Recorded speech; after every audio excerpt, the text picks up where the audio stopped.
Take a slow breath. The air filling your lungs is not still. It is racing eastward at the speed of a passenger jet, dragged by a rotation so steady, so ancient, that your body mistakes it for stillness. Beneath that motion lies a quiet bargain between atmosphere and ocean, crust and core, magnetism and light. Break the bargain, stop the spin, and the planet becomes something else entirely. Something stranger than any disaster you have ever imagined. Dim the lights. Let your shoulders drop, soften your jaw, and breathe out slowly.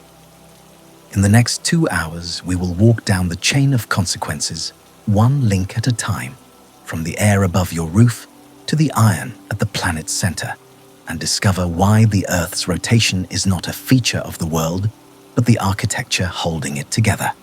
Before we dive in, if you love exploring quiet thought experiments about our planet as much as we do, take a second to like the video or subscribe and tell me where you're listening from and what time it is. I read every comment. Now, let's begin.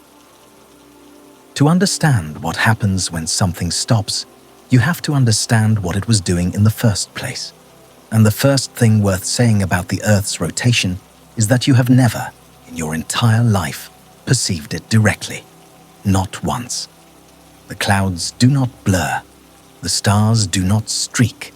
The cup on your nightstand does not slide. From the moment you were born, your body has been moving at roughly 1,500 kilometers per hour relative to the planet's axis. And your inner ear, which is exquisitely sensitive to acceleration, has registered nothing at all. This is not because the motion is slow. By any reasonable measure, it is extraordinarily fast. It is because the motion is unchanging. Your body, the air, the oceans, the bedrock under your house, the satellites overhead, the moon, all of them are participating in the same enormous, gentle, invisible spin, and uniformity hides everything. So before we ask what happens when the spin stops, let us settle into what the spin actually is. The Earth turns once on its axis roughly every 23 hours, 56 minutes, and 4 seconds. That is one sidereal day, a single rotation measured against the fixed stars rather than the sun. The slightly longer 24-hour solar day exists because the Earth is also moving along its orbit, so it has to turn a little farther each cycle to bring the sun back to the same place in the sky. These two numbers, sidereal and solar, have shaped every clock, every calendar, every harvest schedule, every navigation chart we have ever produced. They are not abstract. They are the heartbeat of the species. The speed at which the surface is carried depends on where you stand. At the equator, the ground beneath your feet is moving at about 1,670 kilometers per hour. That is faster than most commercial jets fly. Stand near the equator in Quito, Ecuador, or in Libreville on the western coast of Africa. Both cities sit within a few dozen kilometers of the line, and you are being hurled eastward at a velocity that, if it were ever made visible to you, would be terrifying. Move toward the poles and the speed drops. At the latitude of New York or Madrid, the surface speed is closer to 1,200 kilometers per hour. At the latitude of London or Berlin, closer to 1,000. Stand exactly at the geographic North Pole, and the speed beneath your boots is, in a meaningful sense, zero. You simply turn in place, like a slow ballerina, completing one quiet revolution every 24 hours. This gradient, fast at the equator, slow at the poles, is more important than it sounds. It is the reason the Earth is not a perfect sphere. The constant outward push of rotation, what physicists call centrifugal force in the rotating frame, has been pulling at the planet's body for billions of years. Over geological time, the Earth has responded by bulging at the equator and flattening at the poles. The technical name for this shape is an oblate spheroid. The numbers are easy to underestimate. The radius of the Earth at the equator is about 21 kilometers larger than the radius at the poles. That is the difference between standing in the sea at Quito and standing in the sea at Tromsø. 21 kilometers of rock, water, and atmosphere redistributed by spin alone. The planet you live on is not round. It is a slightly squashed ball, sculpted by its own motion. Now, hold that image, because almost everything that follows in this script is a consequence of the fact that the Earth is shaped by its rotation, and what was shaped by rotation will, when rotation ends, no longer be held in that shape. You probably think the consequences of stopping the Earth would be obvious. Day and night would freeze. One side would burn, the other would freeze. People who watched a school physics class would shrug and say, of course, everything not bolted down would fly off at the speed of the surface. The textbook answer is a simple cinematic catastrophe: wind, fire, ice, followed by a long, boring cold. That picture is almost entirely wrong. Or rather, it is wrong in its emphasis, wrong in its order, and wrong in what it leaves out. The truth is layered, slow, and far stranger than any disaster movie has ever portrayed. It involves the air becoming a wall, the oceans abandoning their basins, the crust beginning a sluggish reformation, the magnetic field fading from the sky, and a long, almost geological era during which the planet learns to be a different kind of world entirely. To explore this properly, we are going to need to make one careful decision at the outset, and we are going to need to make it honestly. There is no real physical mechanism by which the Earth could simply stop. None. The angular momentum stored in our planet's rotation is one of the largest reservoirs of energy in the inner solar system, and it cannot be erased without an event that would, by itself, end the conversation. A collision capable of stopping the spin would also vaporize the surface, melt the crust, and probably eject the moon. So this is, in the truest sense, a thought experiment. We are going to assume, gently like a story, that the Earth's rotation is brought to a halt by some hand that does not also incinerate everything. We are going to imagine the spin slowing over a few minutes, or being switched off cleanly, depending on which version of the question we are asking. And then we are going to follow the consequences as honestly as physics allows. The rest of the script is governed by that single quiet permission. There is something else worth saying before we descend into the cascade. The Earth's rotation has been slowing for as long as there has been an Earth. Long ago, in the Hadean Eon, more than 4 billion years past, our planet turned much faster. A day was not 24 hours. Estimates suggest it was closer to 6. The sun rose, climbed, and set in less time than a modern workday, though the exact path of slowing through the long Archean is still being debated. The reason it slows is the moon. Tidal friction between the Earth and its large companion drains rotational energy from our planet and transfers it, in a slow gravitational handshake, to the moon's orbit. The moon, in response, drifts farther from us at a rate of about 3.8 centimeters a year, a number first measured directly using laser reflectors left on the lunar surface during the Apollo missions. The lengthening of the Earth's day, then, is not an abstraction. It is a measurable, ongoing process. It has been confirmed in the growth bands of fossil corals, which record the number of days in a year by laying down daily ridges. Coral fossils from 400 million years ago show roughly 400 days per year, meaning each day was around 22 hours long. The geologist John Wells in 1963 was the first to read this fossil clock and report it. His paper was a small revolution in how we understood time itself. So the Earth has always been slowing, very gently, by almost nothing each century. The thought experiment we are entertaining tonight is not a violation of nature in its direction. It is only a violation in its speed. We are taking a process that should take hundreds of billions of years and compressing it into something the imagination can fit inside. Stay with this for a moment, because the slowness is part of the meaning. The Earth's rotation is not a switch, it is a drift. When we ask what happens if it stops, we are really asking what the planet would look like if a very long, very quiet process were ended in an instant. What would be exposed in the air, the seas, the rocks, and the iron core when the gentle pressure that has been shaping them for billions of years suddenly let go? Before we follow the consequences outward, let us build the floor we will be standing on.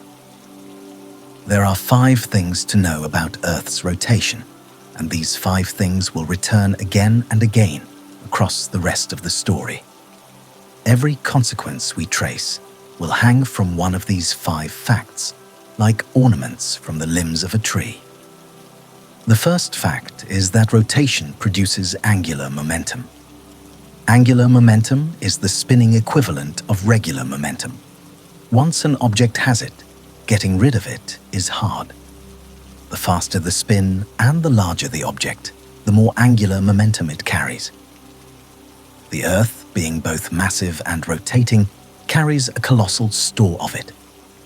This store is shared with the atmosphere, the oceans, and even the molten metal of the core. Every part of the system is participating in the same vast, coordinated motion. The second fact is that rotation produces the Coriolis effect. In the rotating frame of the planet, anything that moves over a long distance, wind, water, missile, migrating bird, appears to curve. In the northern hemisphere, it curves to the right. In the southern hemisphere, it curves to the left. This is not a force in the deepest sense. It is a consequence of the fact that the ground beneath the moving object is itself rotating and at different speeds at different latitudes.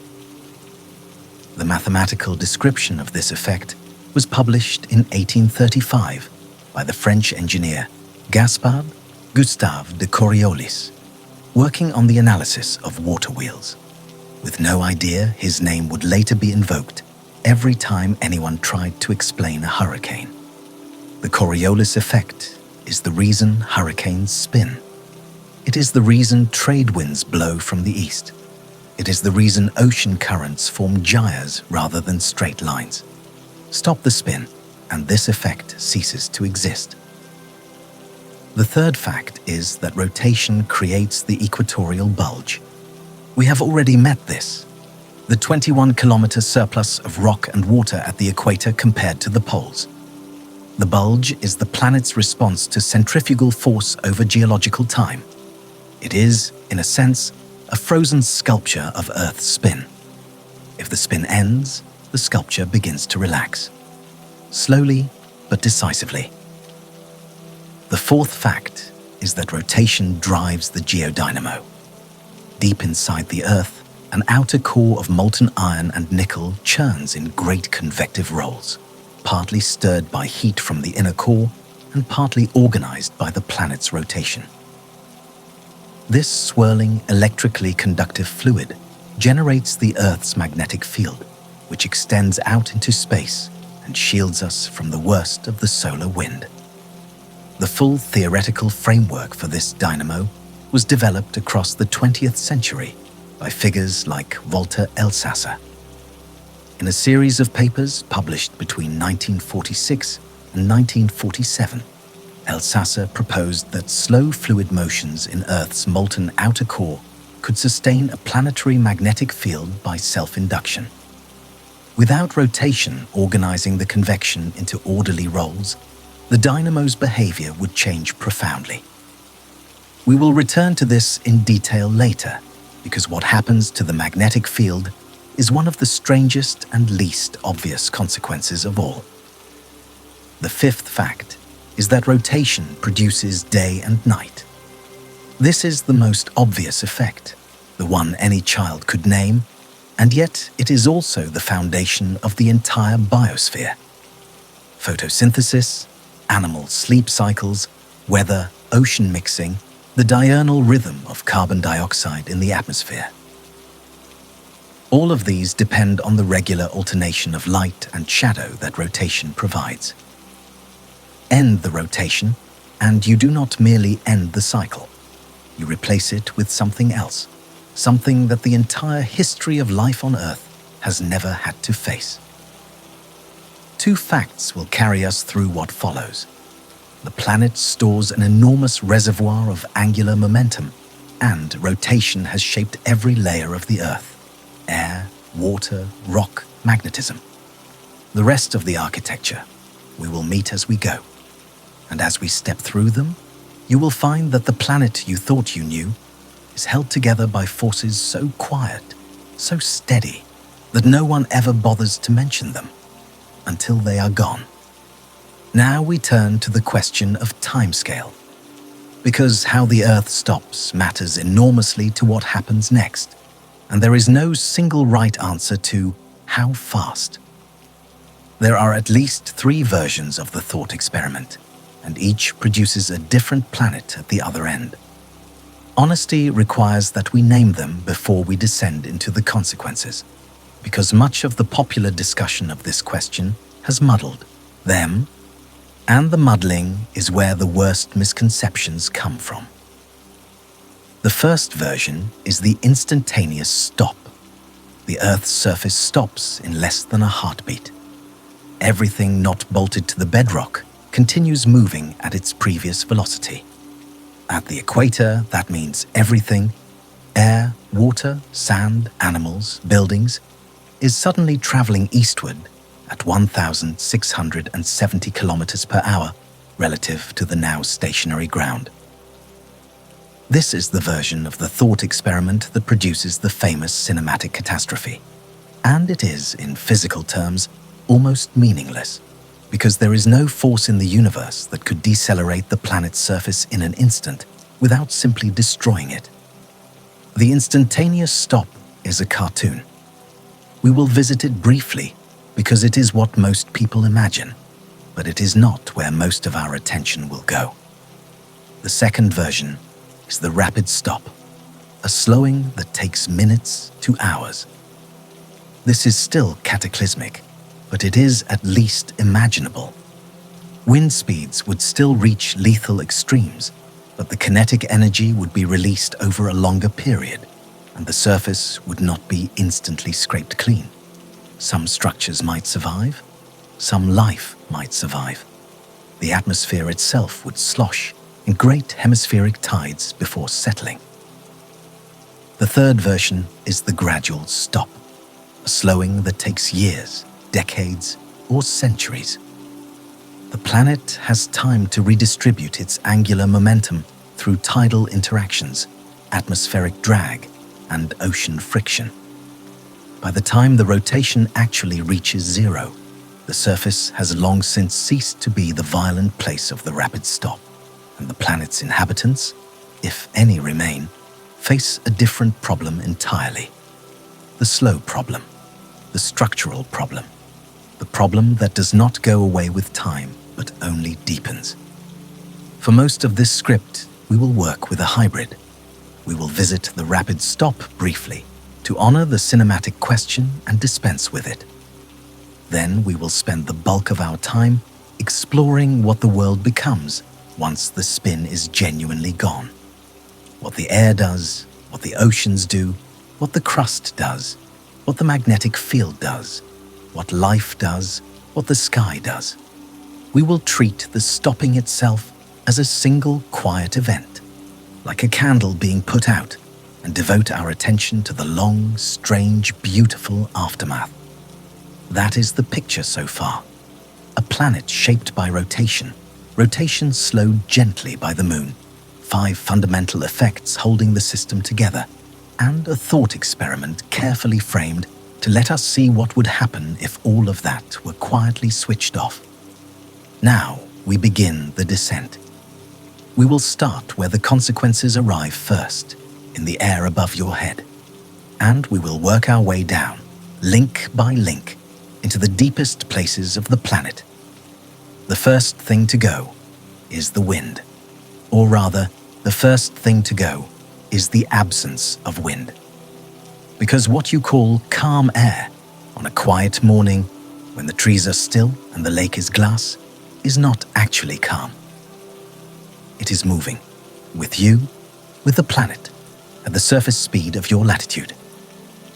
The reason you do not feel it is that everything around you is moving at the same speed. Wind, in the everyday sense, is only the difference between two parcels of air moving at different velocities. Stop the ground and leave the air alone, and that difference becomes catastrophic. Imagine standing on the equator the moment after the planet stops. The earth beneath your feet is suddenly stationary. The air above you is not. It is still moving eastward at 1,670 kilometers per hour because nothing has told it to stop. From your perspective, a wind has just begun to blow. But that word is too small for what is happening.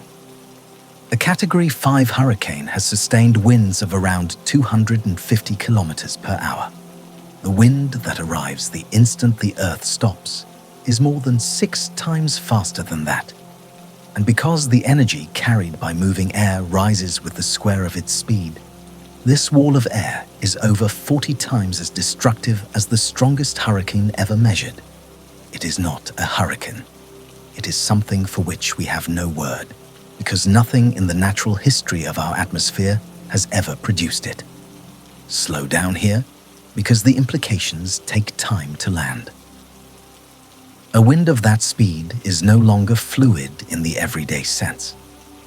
The kinetic energy contained in moving air scales with the square of the velocity. Doubling the wind speed quadruples the energy. At 1,600 kilometers per hour, the air is carrying so much energy per cubic meter that it ceases to behave like a breeze and begins to behave like a battering ram of compressed gas. Anything in its path is not blown over. It is shattered, then aerosolized, then carried away. Trees do not bend. They lift slowly from their roots and join the wind. Buildings do not lose their roofs. They become part of the storm. The very topsoil is carried up from the bedrock and gathers over hours into a vast quiet cloud high in the atmosphere, a global haze that will take years to settle. This is the picture you have probably seen in cinematic explorations of the question, and it is, broadly, correct. But it is also incomplete in two important ways, and the incompleteness is what we are here for. The first incompleteness is geographic. The wind speed is not uniform. At the equator, it reaches its peak, 1,670 kilometers per hour. At the latitude of New York, it drops to about 1,200. In London, around 900. Approach the poles and the wind drops further still. Stand at the geographic north or south pole at the moment of the stop, and you would feel almost nothing. The air above you was barely moving in the rotating frame, because at the pole, rotation is rotation in place. The local linear velocity is essentially zero. So the wind from the stop is not a planetary blanket of equal violence. It is a band, tightest and fastest at the equator, fading toward the poles. The first survivors of the rapid stop, if any, would be in the high latitudes, in Greenland, in Antarctica, in northern Siberia. The poles, which are the most hostile places on the modern Earth, would, paradoxically, become the safest places at the moment of the catastrophe. The second incompleteness is temporal. The wind is not a permanent feature. It is transient. The atmosphere is not infinite. It has friction with the ground. Over hours and days, the great eastward gale would pour its kinetic energy into the surface, into mountains, into the ground itself, until the air finally came to rest with the rest of the planet. Some of that energy would go into heating the atmosphere. The air, compressed and friction burned, would warm dramatically, raising surface temperatures across the equatorial band by tens or even hundreds of degrees. But eventually, the wind would die, the catastrophe would end, and the world would face the next slower problem. The next problem is silence.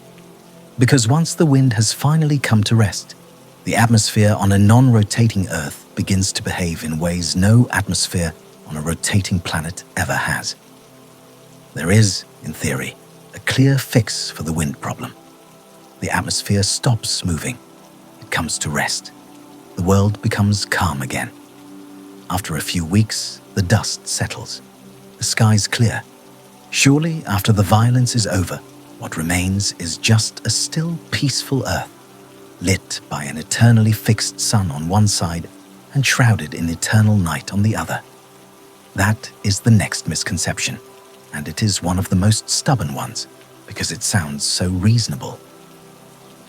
A planet without rotation, the intuition says, is a planet without weather. The atmosphere goes to sleep. That hope collapses the moment you look closer.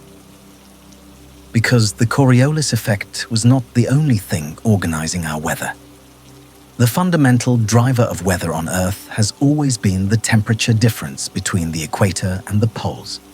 Hot air rises, cold air sinks, the atmosphere flows. On a rotating Earth, this flow is broken into bands and cells by the Coriolis force. The trade winds, the westerlies, the polar easterlies. On a non-rotating Earth, those bands disappear, but the temperature difference does not. If anything, on a non-rotating Earth, the temperature difference becomes more extreme than anything we have ever known. Picture the new sky. The sun no longer rises and sets. It sits, fixed, somewhere above one half of the Earth. The other half is on a permanent night. On the day side, the surface absorbs sunlight continuously, never cooling. On the night side, the surface radiates heat into space, never warming. Between them is a narrow ring, the terminator, where day meets night in an eternal dawn or dusk. The temperature contrast between the two sides is enormous. The day side, depending on latitude and atmospheric circulation, can climb well above the boiling point of water in some scenarios, while the night side plunges to temperatures lower than anything Antarctica has ever recorded. In the most extreme models, the night side becomes cold enough for atmospheric gases to begin freezing onto the surface. Not just water, but carbon dioxide, perhaps even nitrogen. And so, instead of weather as we know it, the non-rotating Earth develops a single planetary scale convection pattern. Hot air rises continuously from the subsolar point, the place directly beneath the fixed sun. This air spreads out in all directions, cools as it travels, and sinks somewhere beyond the terminator on the night side. Cold air from the night side flows back toward the subsolar point along the surface. The whole atmosphere becomes one great wheel, with hot air rising in the middle of the day side and cold air converging from every direction along the surface to feed it. There is no Coriolis force to break this wheel into smaller cells. There are no jet streams. There are no hurricanes. The weather has not gone to sleep. It has been replaced by something simpler, slower, and more relentless than the weather we knew. A perpetual planet-spanning circulation dragged along by the temperature gradient between an eternal day and an eternal night. Stay with the strangeness of this for a moment. Because what the non-rotating Earth would have, that no part of our current Earth has, is a sky that does not change. The clouds, if any form, are organized by the Great Convection Wheel rather than by passing weather systems. The sun does not move, stars do not rise.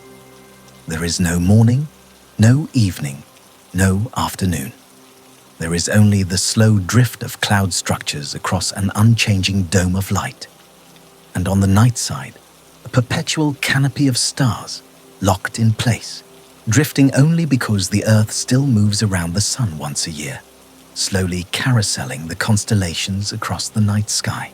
In this configuration, a year takes on a different meaning. The Earth would still orbit the sun, even without rotating on its axis. So, over the course of 365 days, the side of the Earth facing the sun would slowly change. The half of the planet that is in eternal day at the start of the year would, 6 months later, be in eternal night, and vice versa.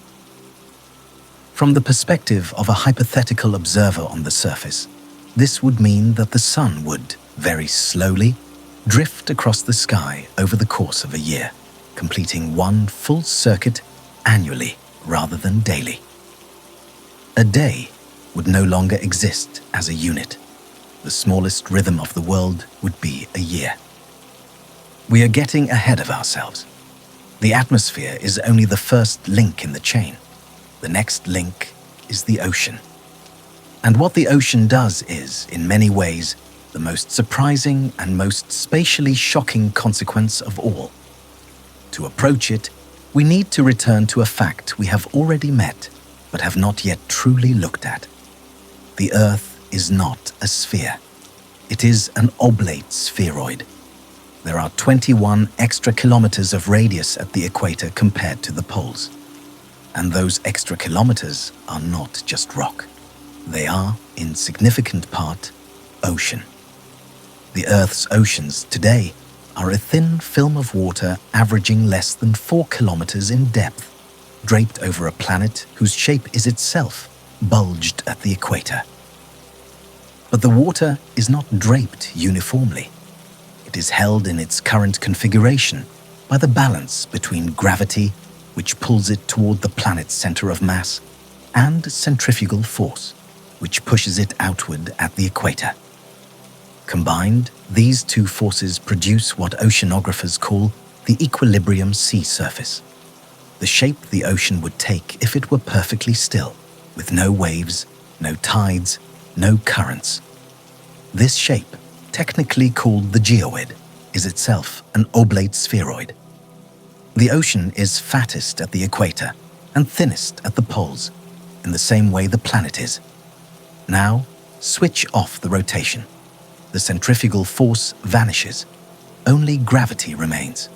And gravity, on a sphere, pulls toward the center of mass, equally in every direction. Suddenly, the equatorial bulge of the ocean, the extra height of water that has been held up there for billions of years by spin, has nothing holding it up. It begins to flow toward where gravity is now strongest in relative terms, the poles. What happens next is one of the most extraordinary geographic transformations in the entire thought experiment. Over a period of months to years, depending on viscosity and atmospheric drag, the world's oceans drain away from the equator and pile up at the poles. The result is not a planet covered in ocean, as it is now. It is a planet with two enormous polar oceans, separated by a vast equatorial supercontinent, a continuous belt of dry land circling the entire planet from east to west, where the seafloor of the Atlantic and Pacific has been left exposed. This is not a small change. The new equatorial supercontinent would include not only the dried beds of today's tropical oceans, but also vast areas of what used to be temperate and even subpolar seafloor. Looking at the planet from space, you would see two great blue caps at the north and south, separated by a continuous band of brown and grey rock running all the way around the equator. The continents we know today, Africa, the Americas, Eurasia, Australia, Antarctica, would all be merged with this new exposed seabed. Antarctica would be no longer at the bottom of a South Polar Ocean, but the highland of an ocean. North America and Asia would be linked across an exposed Arctic seabed. The notion of a continent, in the modern sense, would dissolve. This rearrangement was modeled in detail by the cartographer and analyst Witold Fracek, working with the geographic information firm Esri in a now famous 2010 visualization. Fracek's analysis showed that the polar oceans would be enormous, deeper than any ocean we currently know, and that the dividing equatorial supercontinent would be roughly 40,000 kilometers around, a single, unbroken ring of land that you could, in principle, walk completely around without ever crossing salt water. His maps revealed something that no amount of verbal description quite captures: that a non-rotating Earth is not the Earth we know with the lights left on. It is a fundamentally different geography. Stay with this geography, because almost everything that happens to life on Earth in the long aftermath of the stop depends on what the new continents and the new oceans look like. And our intuitions about climate, weather, and biology are calibrated to a world that no longer exists in this scenario. There are two great oceans now, one in the north and one in the south, each centered on a pole. They are not connected at the surface. They cannot exchange water, heat, or species without crossing land.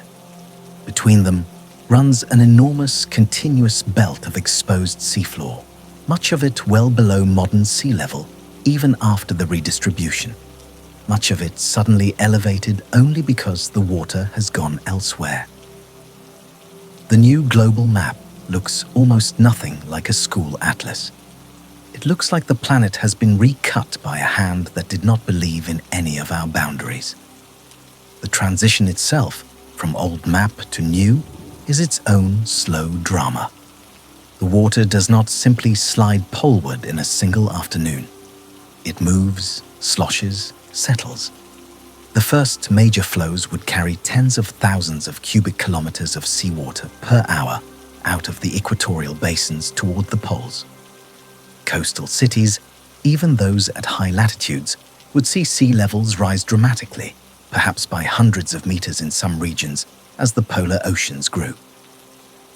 Cities on the equator, even ones we currently consider far from the sea, interior cities like Brasilia or Nairobi, would, over time, find themselves on a coast, made not by the rising tide, but by the falling one, as the ocean withdrew steadily westward and eastward toward the new polar basins.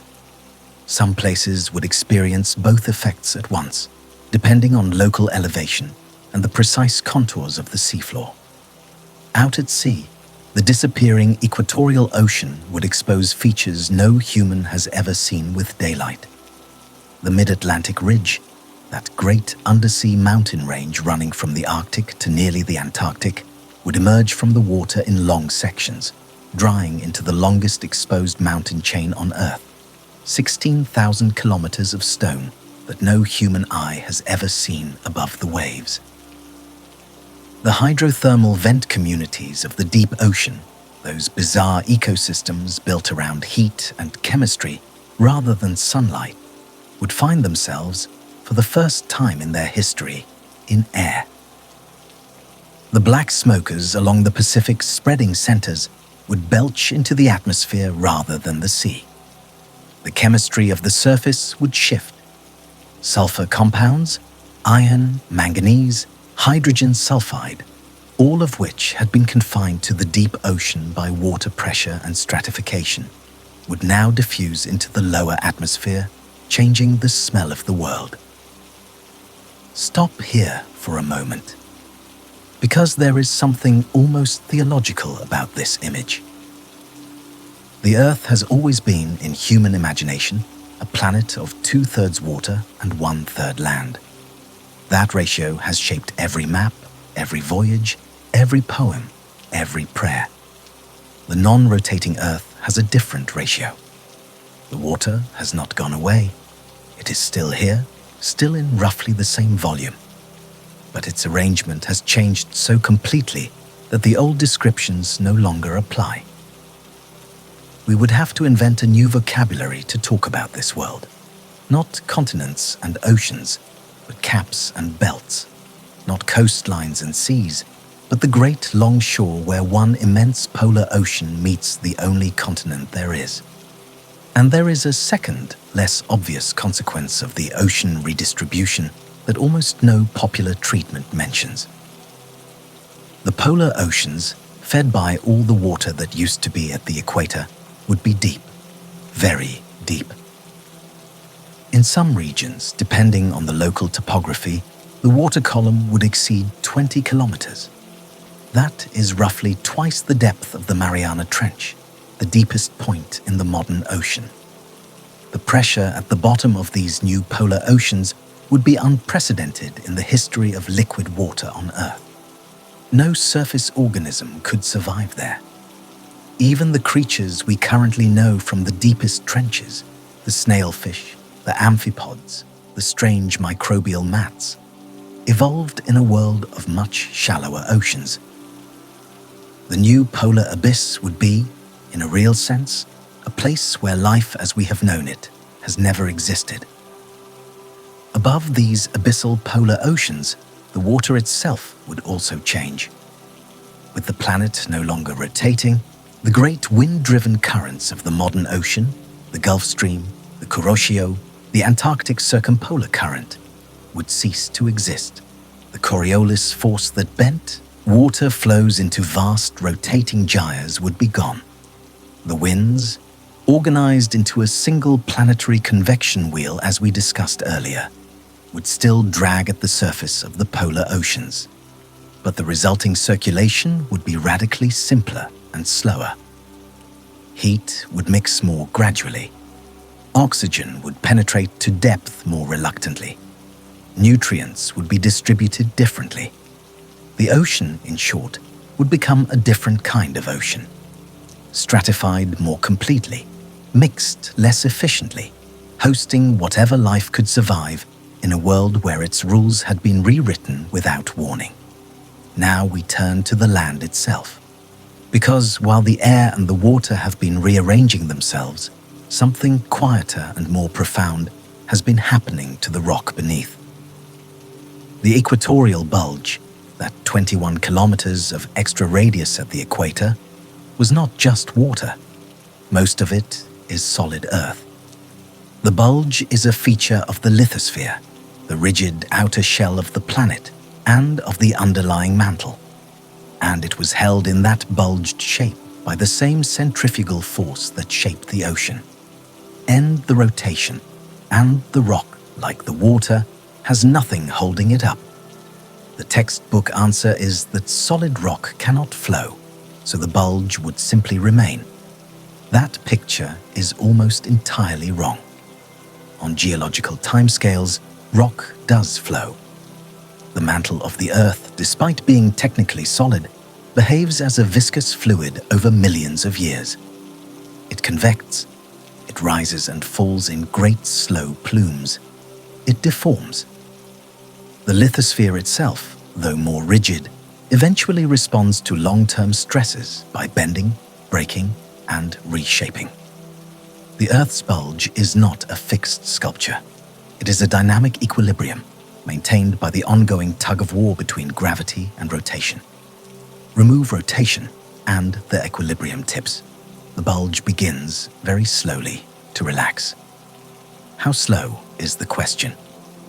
In the immediate aftermath of the stop, in the first years, decades, even centuries, the visible response of the solid Earth would be subtle.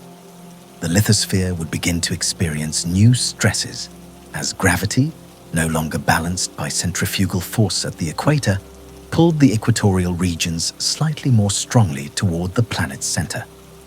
Over thousands of years, the equatorial regions would begin to subside, fractionally, while the polar regions would experience uplift.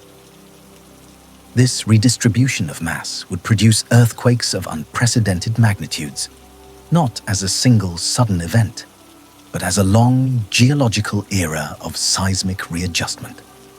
Every fault on the planet, every subduction zone, every continental margin would feel the shift. This was modeled in part by the geophysicist Walter Munk and others, who studied how the Earth's shape responds to changes in its rotation rate over geological time. Their work, much of it published in the 1960s and 1970s in the context of understanding ancient sea level changes, showed that the redistribution of the equatorial bulge is one of the slowest but most thorough rearrangements a planet can undergo. We are not talking about decades. We are talking about millions of years before the planet's shape would meaningfully approach a true sphere.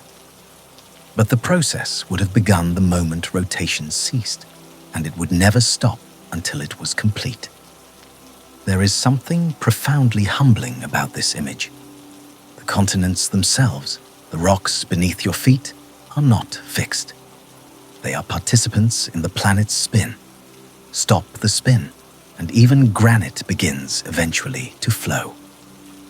The mountains we know, the Andes, the Rockies, the Himalayas, were formed by tectonic processes that depend on the slow circulation of the mantle, and that circulation is itself subtly organized by rotation.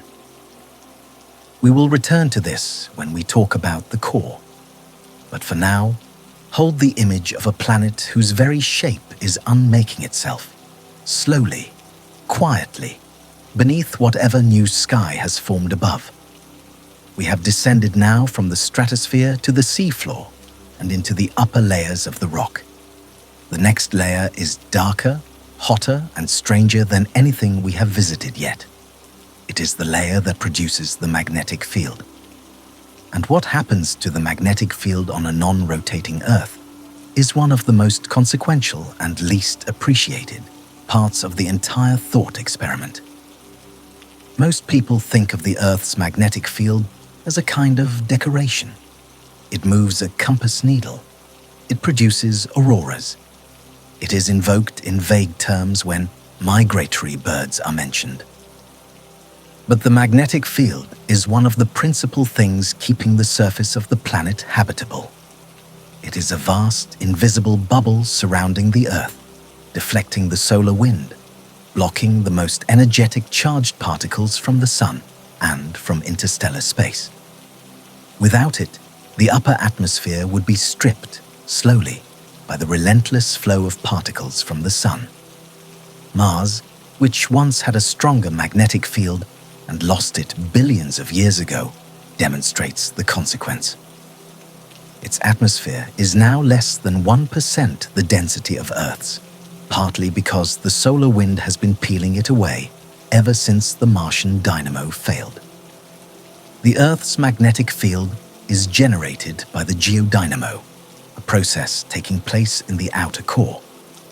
The outer core is a layer of molten iron and nickel, about 2,200 kilometers thick, lying between the rocky mantle above and the solid iron inner core below. The fluid in the outer core is in motion. It rises and falls, driven partly by heat escaping from the inner core and partly by compositional differences as the inner core slowly grows by freezing the liquid above it. And, crucially, its motion is organized by the planet's rotation. The Coriolis effect operates inside the core just as it does in the atmosphere, only on a much grander scale. The convective rolls of liquid metal are stretched by rotation into long columnar structures aligned with the planet's axis. These columns of moving conductive fluid generate the magnetic field through electromagnetic induction. The full theoretical basis for this picture was assembled across decades, but two names stand out. Walter Elsasser, the German-American physicist working in the 1940s, was the first to argue rigorously that fluid motions in a conducting core could sustain a planetary magnetic field. Edward Bullard, the British geophysicist, refined and extended this model in the 1950s. By the late 20th century, The geodynamo theory was confirmed by laboratory experiments, computer simulations, and the discovery that other planets with liquid conducting cores, Mercury, Jupiter, Saturn, also have magnetic fields, while planets without such cores, like Mars and Venus today, do not. Now end the rotation. What happens to the dynamo? This is where the popular intuition runs aground. There is, in theory, a clear fix. Some sources will tell you that the dynamo simply switches off. The magnetic field collapses immediately. The planet is exposed to the solar wind. This sounds dramatic and is the easy answer, and it is what you find in many casual treatments of the question. Lean into it for a moment, because it sounds plausible.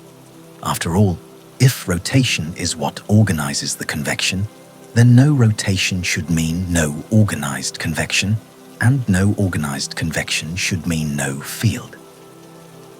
But here is what that solution doesn't account for.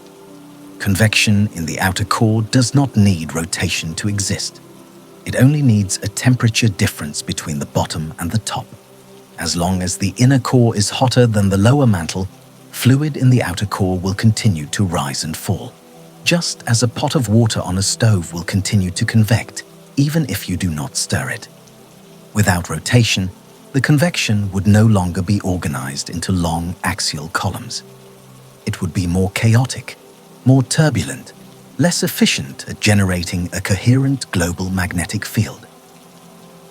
But it would not necessarily stop entirely.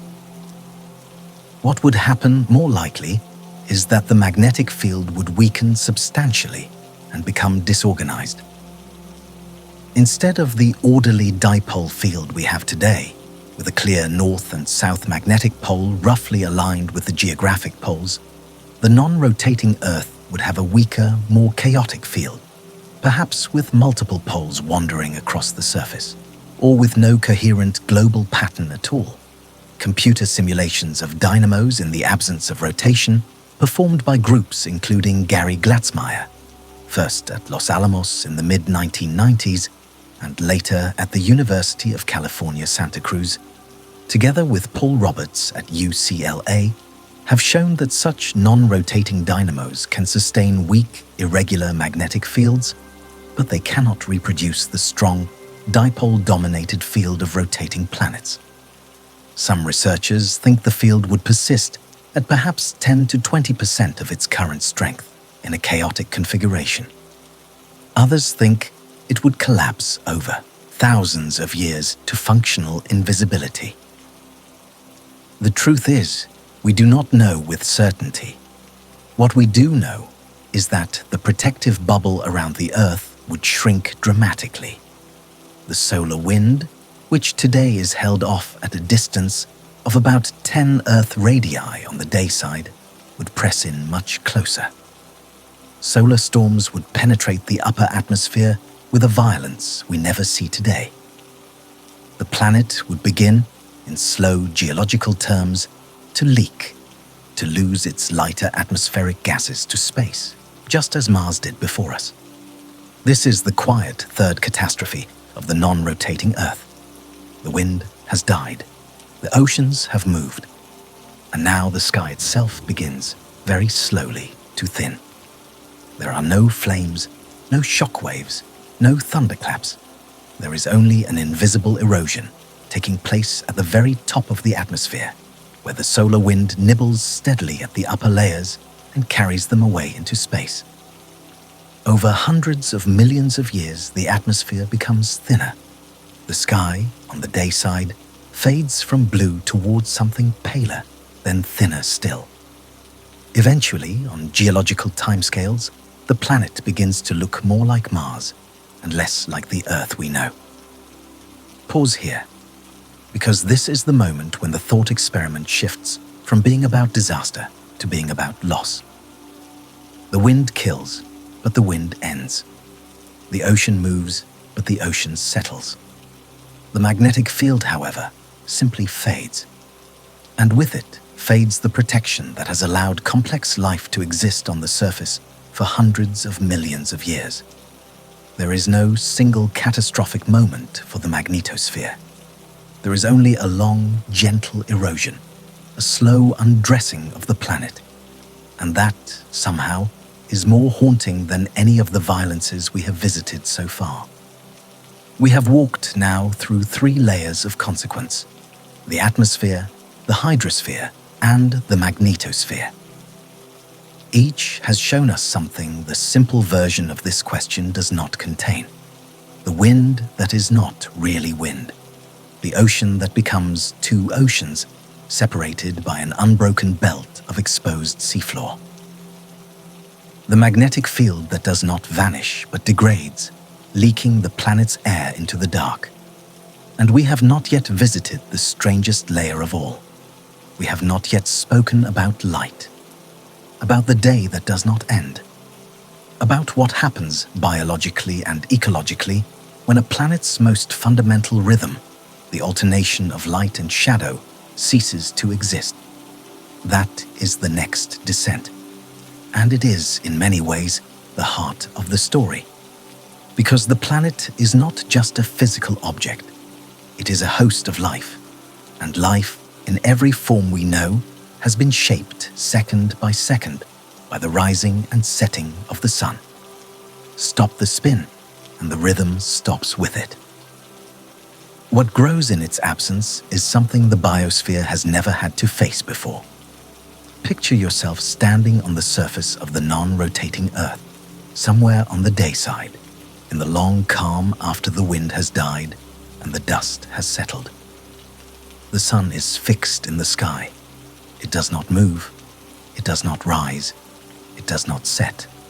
It simply hangs in a single position at whatever angle your latitude affords.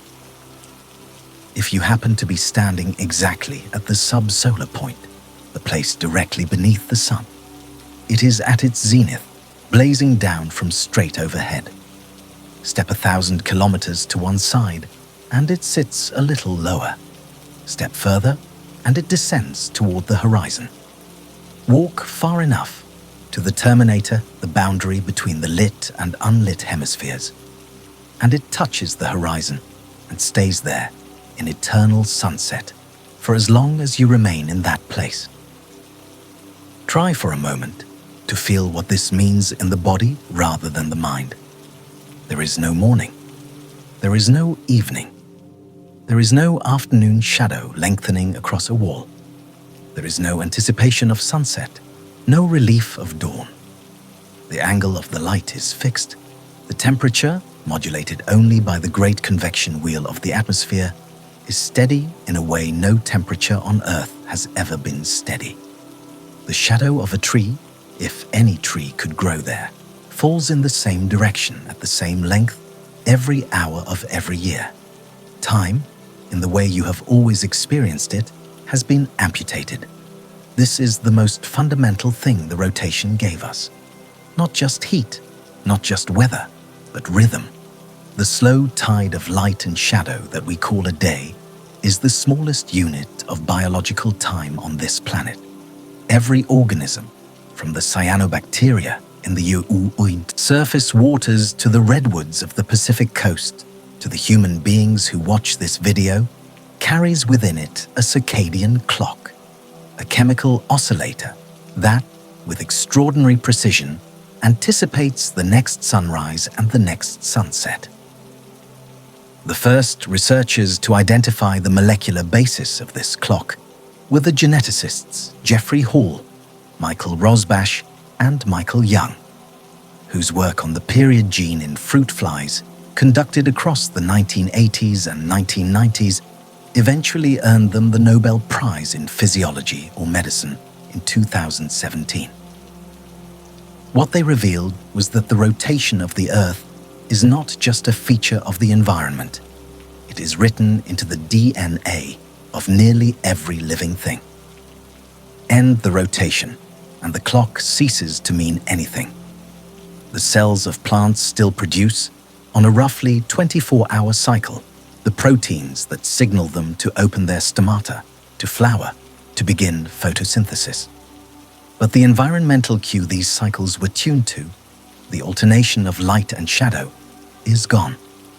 The clock continues to tick in isolation against a background that no longer changes. Over generations, in any organism that survives, natural selection would slowly erode these circadian rhythms. They would become vestigial, like the small bones of a whale's hind legs, evidence of an ancestral environment that no longer exists. The genetic record of the spinning Earth would, in time, be quietly written over. A future ecologist on the non-rotating planet, assuming any could exist, would find, embedded in the genomes of the organisms there, the ghost of a rhythm that had not been functional for 10 or 20 million years. This is one of the truly haunting consequences of stopping the spin.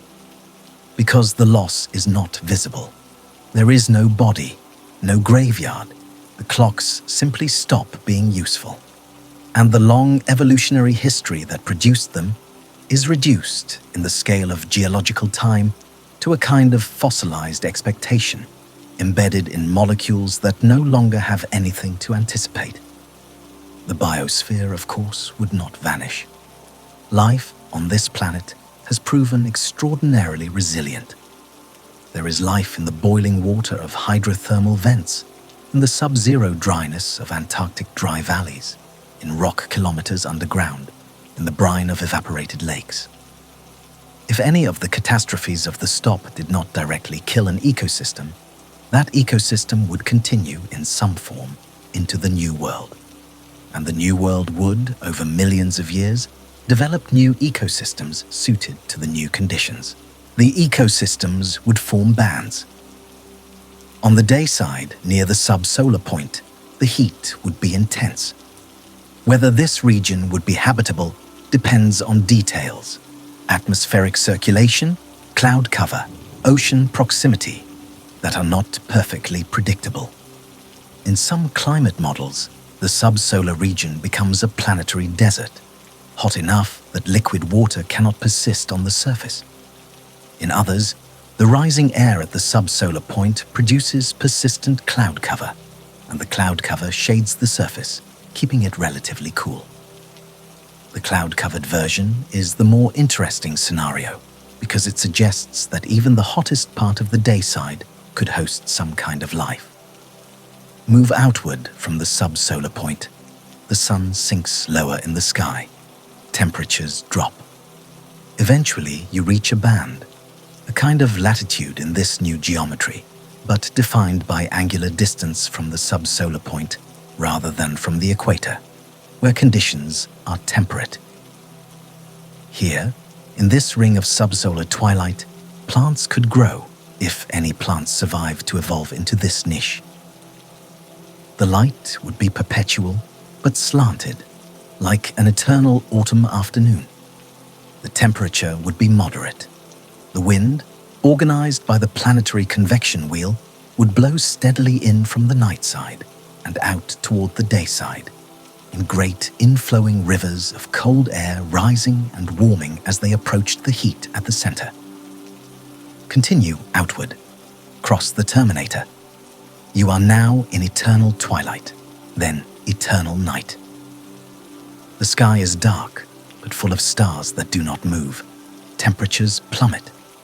On the deepest night side, where no sunlight has fallen for an indefinite time, the surface freezes. Ice forms. If the atmosphere is thin enough or cold enough, even carbon dioxide and other gases begin to condense onto the surface, forming a kind of dry gas frost on the rocks. This is not science fiction. It is what happens on the night side of every planet without an atmosphere thick enough to redistribute heat. The non-rotating Earth, depending on the strength of its atmospheric circulation, could see something similar in its deepest, oldest night. Within these bands, life would adapt. Some organisms would specialize in the perpetual sunlight near the subsolar point. Others would thrive in the eternal twilight ring. Still others, perhaps the descendants of today's deep-sea microbes and chemosynthetic bacteria, would persist in the dark, frozen night side, using chemical rather than solar energy to fuel their metabolism. planet would not be lifeless, but it would be utterly, unrecognizably different. There would be no migrating birds, because the cues that drive migration, day length, seasonal temperature change, would not exist. There would be no dawn chorus, because there would be no dawn. There would be no winter, no spring, no summer, no autumn in the local sense. Only the slow annual circuit of the subsolar point as the planet orbited the sun, dragging its day and night belts across the geography. Now zoom out, step back from the surface, picture the whole planet from a vantage point in space. You can see the day side, fixed beneath the sun. You can see the great convection cloud at the subsolar point, rising into the upper atmosphere like a permanent storm. You can see the polar oceans, two great blue caps, glistening at the top and bottom of the world.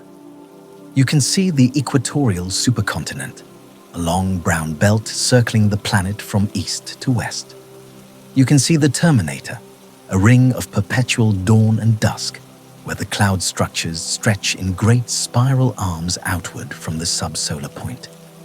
You cannot see the magnetic field, but you can see, faintly, the auroras dancing in the upper atmosphere of the night side, fed by the unimpeded solar wind that now reaches deeper into the magnetosphere than any aurora on the modern Earth. It is a beautiful planet in its alien way.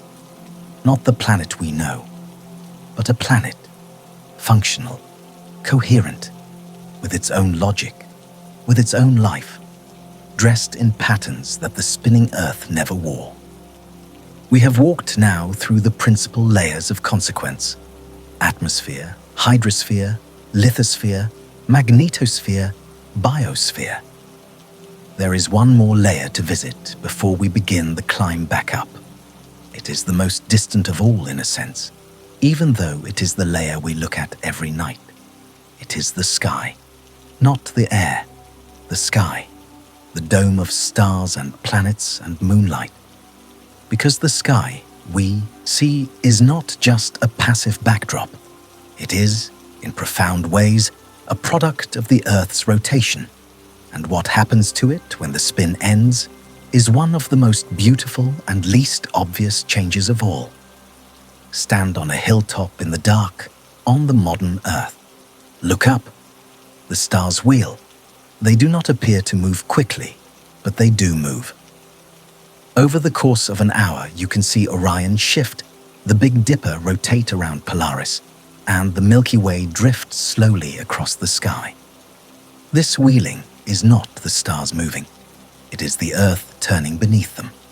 The stars are, on the timescales of human life, fixed. The motion you see is your own motion. The night sky is a planetarium projected by the Earth's rotation. End the rotation. The stars stop wheeling. They do not move at all over the course of any human scale period. From any given point on the night side of the non-rotating Earth, the same stars are visible, in the same positions, indefinitely. The constellations that happen to be overhead at the moment of the stop become permanent residents. The stars not visible from your location become permanently invisible.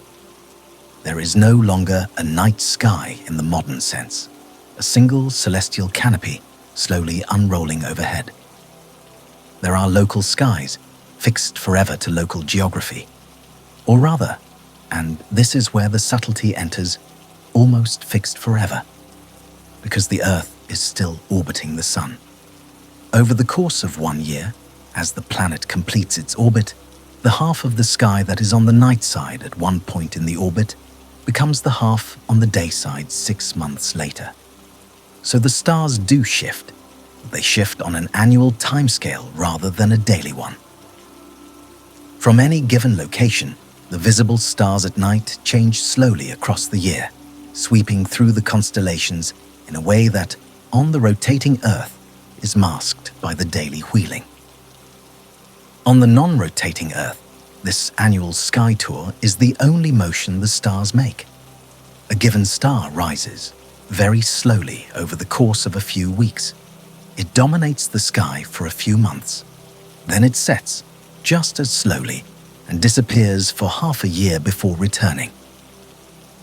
What this means for any culture or civilization that might exist on the non-rotating Earth is that the calendar would be the most important measurement of time, and there would be no day to subdivide it.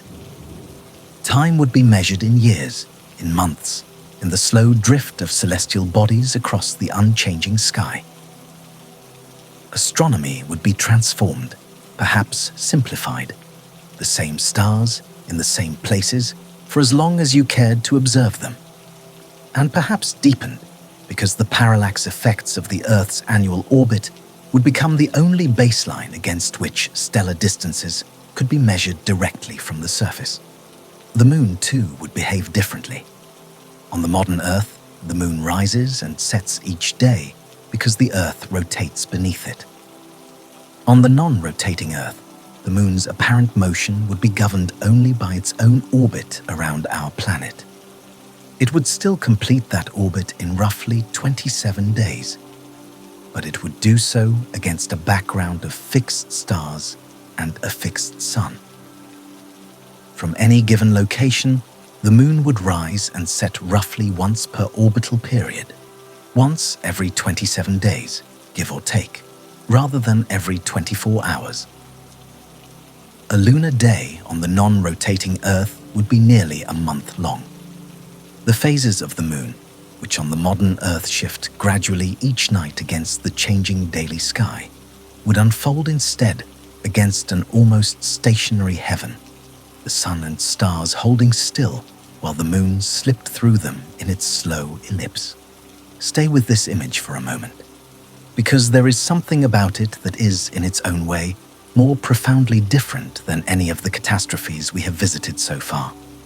The wind kills suddenly. The ocean rearranges in a year. The magnetic field weakens over millennia. But the sky changes shape almost the instant rotation ends, and it never goes back. The constellations that have wheeled over every human eye since before the species existed simply stop wheeling. The familiar dance of the heavens, which every culture in human history has built into its myths and its calendars and its rituals, becomes a single still photograph, slowly redrafted only by the planet's annual march around the sun.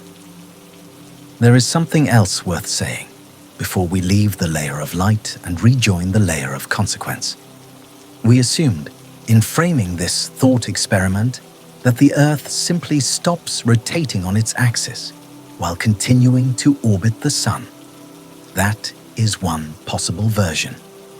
But there is another version, and it has a different feeling entirely. If the first scenario is an ending, this one is a long afternoon. A planet still alive, but only on one side. The Earth becomes tidally locked to the sun. One face turned forever toward the star, the other turned forever towards stars that never set. This is what happens to many planets in close orbits around their stars, and it is the most likely fate of any planet whose rotation has been brought to rest by tidal forces alone. In the tidally locked version, the day side is permanent, the night side is permanent. The annual drift of the subsolar point does not occur. The geography of light and shadow becomes fixed for as long as the planet exists. Some climate scientists, including modelers studying potentially habitable exoplanets around red dwarf stars, have devoted significant effort to understanding what such worlds would look like. Researchers like Manoj Joshi at the University of East Anglia have explored in papers across the 2000s and 2010s the possibility that even tidally locked planets could support liquid water, particularly along their terminator zones, where the eternal twilight produces moderate, life-friendly temperatures. This research, originally aimed at understanding alien worlds, gives us our best window into what a non-rotating, sun-facing Earth would actually look like. The terminator zone, the narrow ring of perpetual sunset between day and night, emerges from these models as the most habitable place on such a planet. The day side is too hot, the night side too cold, but the terminator is just right. If life persisted on the non-rotating Earth, the great cities and forests and ecosystems of any future biosphere might well concentrate along this twilight ring in a band running pole to pole, dividing the world. Imagine that. A continuous band of life, circling the planet from north to south, sitting in the eternal blush of a sunset that never deepens. To the east, the burning day. To the west, the frozen night. And in between, this thin strip of livable temperatures, livable light, livable air. On the modern Earth, life is spread across the surface in great, continuous swaths. On the non-rotating Earth, in the tidally locked version, life would be a narrow ribbon, a coast of light around a planet of extremes. We have, by now, descended through every major layer of consequence, and we have begun to glimpse the alien architecture of a non-rotating Earth. The wind, the ocean, the rock, the magnetic field, the biosphere, the sky, each has been transformed in ways that are stranger and more profound than the simple cinematic disaster the question seems, at first, to invite. But there is a question that has been hovering over all of this, a question we have so far been able to keep at the edges of our attention. It is the deepest question this thought experiment can ask, and the time has come to confront it directly. What does it actually mean for a planet to stop spinning? Not in the mechanical sense, not in the sense of which fluids slosh and which rocks shift and which atmospheres thin, but in a deeper sense. What is rotation really? Why does it matter that this particular ball of stone and metal and water happens to be turning on its axis at this particular speed? Could it have been otherwise from the beginning? Could there have been an Earth that never spun? Could there be one again, somewhere else in the galaxy, where a planet of our size, with our distance from a similar star, simply does not turn?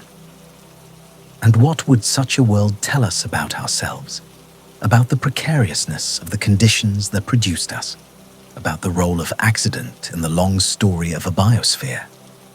These are not questions that have clean answers. Some of them have no answers at all. They press against the edge of what science can currently say. But they are the questions this thought experiment was always pointing toward, and we owe it to the question to ask them properly, even knowing we cannot fully answer them. Why does the Earth spin in the first place? What gave it the angular momentum it now carries? The standard answer is that the spin was inherited from the rotating disk of gas and dust that formed the solar system about 4.5 billion years ago. As that disk collapsed inward to form the sun and the planets, conservation of angular momentum required that the resulting bodies retain some of the original rotational motion. The Earth's spin is, in this sense, a fossil of the solar nebula, a relic of the slow, cold cloud of interstellar matter from which our entire planetary system condensed. But this answer raises another question. Could the disk have rotated more slowly or differently? Could the Earth have ended up with a slower initial rotation or a faster one? The answer, in modern planetary science, is yes. The rotation rates of planets are surprisingly variable. Mercury rotates extraordinarily slowly, completing one rotation every 59 Earth days. Venus rotates even more slowly, and in the opposite direction from its orbit, completing one rotation every 243 Earth days. As early as 1968, the planetary scientist Thomas McCord proposed that Venus's strange rotation might be the result of a giant impact early in the planet's history, an impact that nearly stopped its spin and even reversed it. The idea was formalized decades later by Alex Alimi and David Stevenson at Caltech in 2006. If such an impact had been slightly different, Venus might rotate forward, like Earth, or it might rotate not at all. So the rotation of any given planet is the result of a long contingent history.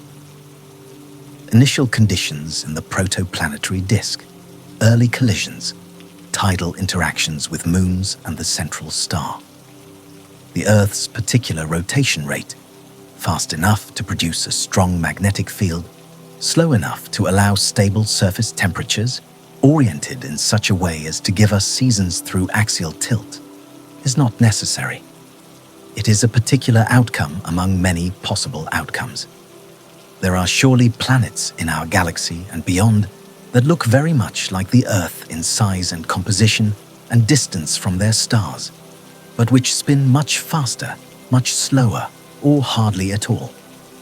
Some of those planets, perhaps, host life. Most do not. We do not know how the spin rate distribution shapes the probability of life, because we have so far only one detailed example of a life-bearing planet to study. Now stay with this for a moment.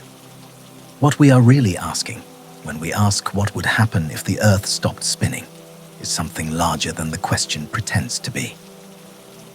We are asking what role the rotation has played in the entire architecture of habitability. We are asking whether the planet beneath us, the one we have always assumed was a stable, given thing, was in fact only one possibility among many.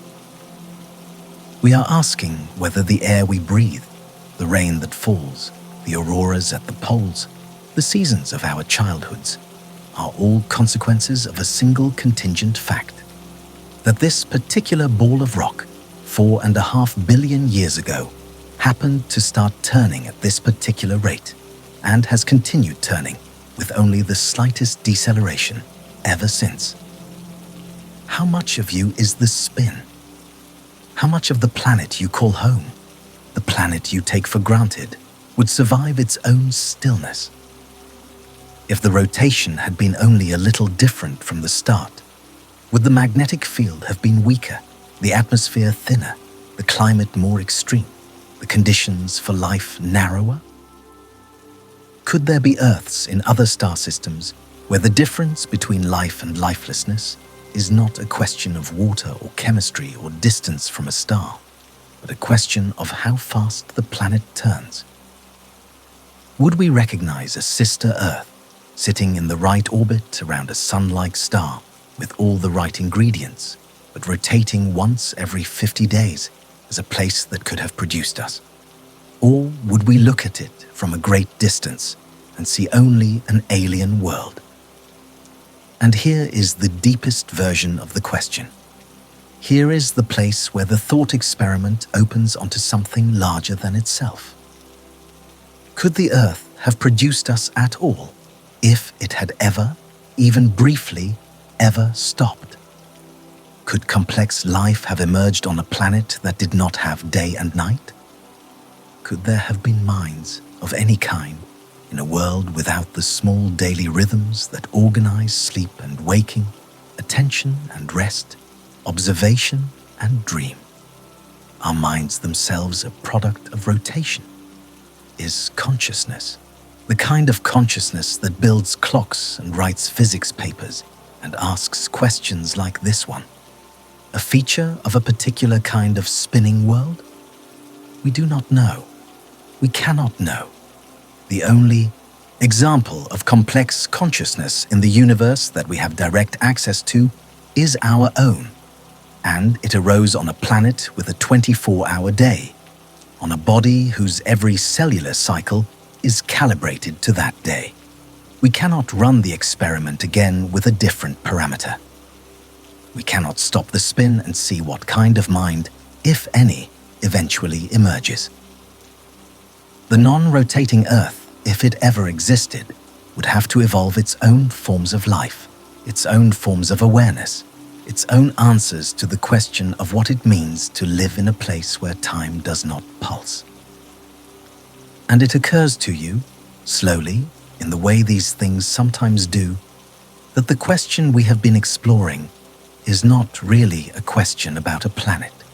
It is a question about ourselves, about the substrate of every thought we have ever had, about the fact that the rhythm of the Earth's rotation has been beating beneath every human heartbeat since the first one, and that we have never noticed, and that we cannot quite imagine what we would be without it. Could you sleep in a place where night did not come? Could you wake in a place where dawn was not a promise? Could you love someone for a long time without the small ritual of saying goodbye in the evening and finding them again in the morning? Could you remember your own childhood in a place where the seasons did not turn? Could you mourn in a place where every year was the same length of light and shadow, the same temperature, the same color in the sky? What does it mean to be human on a planet that is not turning? And is there even an answer, or is the question itself a kind of category error, a mistake in grammar, a sentence that points to nothing because the conditions for its meaning have been quietly subtracted? Some of these questions are not answerable in any direct way. They press up against the edge of what we can currently say with science. They are the kind of questions that mark, in a quiet way, the end of certainty and the beginning of wonder. We can describe with some confidence what would happen to the wind, to the oceans, to the bedrock, to the magnetic field, to the sky. We can describe with somewhat less confidence what would happen to ecosystems and biology. But what would happen to mind, to memory, to meaning? These we cannot describe at all. The non-rotating Earth, in this sense, is not a thought experiment about geophysics. It is a thought experiment about what makes us us. And the answer is hidden somewhere in the slow, invisible pulse of a rotation we have never felt. There is one more piece of this question that deserves to be stated clearly, even if it is uncomfortable. The Earth, eventually, will stop. Not soon. Not in any time frame that human civilization, or even the human species, is likely to witness. But the slow tidal interaction with the moon, which has been gradually lengthening our day for billions of years, will continue. If the Earth and the moon survived long enough, which they will not, because the sun will swallow them both first. The Earth's rotation would eventually slow until our planet became tidally locked to the moon, just as the moon is already tidally locked to us. One face of the Earth would always face the moon. The other would always face away. A day on the Earth would last as long as the orbital period that emerged at the end of this slow drift, perhaps 47 of our current days. The full process would take roughly 50 billion years, long after the sun has already swelled into a red giant. The sun will die long before then, in about 5 billion years. The Earth will likely be vaporized or stripped of its atmosphere or pulled into the swelling red giant. The end point will not be reached, but the direction is real. Our planet is, in a quiet, almost imperceptible way, slowing down. Each century, a tiny amount. Each year, a fraction of a millisecond. The day you were born was very slightly shorter than the day on which you are listening to this. By the time you finish watching this video, the Earth's day will be longer than it was when you started, by an amount too small to measure in any practical sense, but real and real in the same direction as the thought experiment we have been exploring. We are, all of us, riding a planet that is gradually approaching, by infinitesimal increments, the very condition we have been imagining together. And there is no danger in this. There is only a kind of slow grandeur. The Earth is not, as some headlines occasionally suggest, in any imminent risk of stopping. The sun will die first. The moon will drift away first. The species will, almost certainly, vanish or transform first. The actual stop, if it ever happens, belongs to a future so distant that no projection of our civilization or our biology can meaningfully reach it. What this thought experiment lets us do, in the meantime, is glimpse the shape of a world that we ride toward only in the slowest imaginable sense. And through that glimpse, see ourselves and our home more clearly than we usually allow ourselves to. Stay in this strange place for a moment longer, because we do not get to come back here often. We do not, in everyday life, get to ask what the planet is, what we are, how much of one is the other. The thought experiment of the non-rotating Earth is a permission to hold those questions up to the light. And what the light shows us is not a monster, not a catastrophe, not a disaster movie.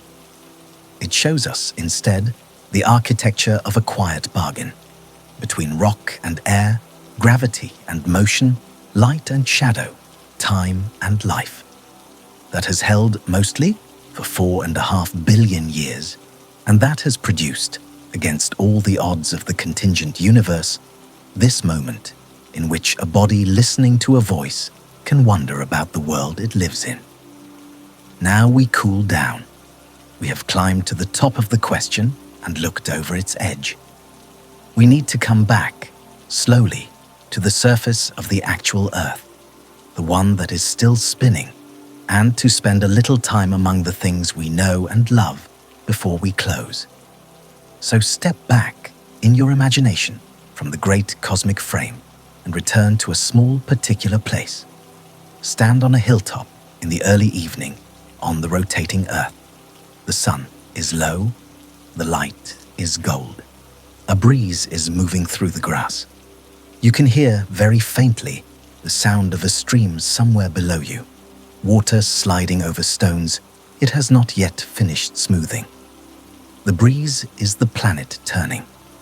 The light's slow descent toward the horizon is the planet turning. The gathering of shadows under the trees, the cooling of the air against your skin, the first stars beginning to appear. All of these are the planet turning. None of them are signals you would have on the world we have been imagining together. None of them would survive the stop. Hold the breeze. Hold the goldenness of the light. Hold the sound of the stream. These are not given. They are not necessary. They are the gifts of a particular planet with a particular spin, in a particular orbit around a particular star. They are the gifts of the bargain we described at the very beginning, the quiet exchange between atmosphere and ocean, crust and core, magnetism and light. The bargain is invisible, and it is also everywhere. It is in the fact that you can hear a sound at all. It is in the fact that the air carries that sound. It is in the fact that there is air.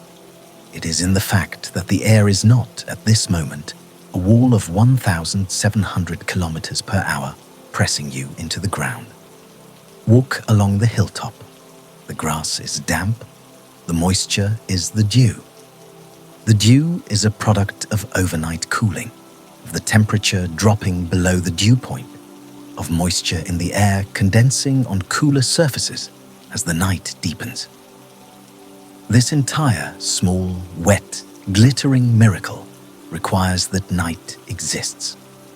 It requires that the surface, having spent the day absorbing heat from the sun, has now spent the night radiating that heat away into space, cooling enough for the moisture in the air to gather on the blades of grass.